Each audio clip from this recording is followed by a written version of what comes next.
তাহলে এখন পর্যন্ত কাউকে যোগ্য মনে হয়নি? না, যোগ্য না, মানে তো সেখান থেকে শাকিব খানও পিছিয়ে নেই, ও এগিয়ে আছে, তো এটা আমি অবশ্যই অ্যাপ্রিসিয়েট করি। আবারও কি বিয়ের পিড়িতে বসতে চলেছেন জনপ্রিয় চিত্রনায়িকা দিলারা হানিফ পূর্ণিমা?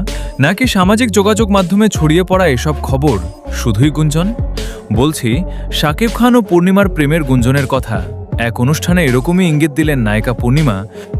থাকে না যে টাকার খুব প্রয়োজন, টাকার ক্রাইসিস চলছে, কাজও করছি। সম্প্রতি শাকিব খানের সম্পর্কে প্রশ্ন করা হলে পূর্ণিমা তার প্রশংসা করে বলেন, শাকিব খুবই ভালো মানুষ, তিনি একজন ভীষণ সাপোর্টিভ মানুষ।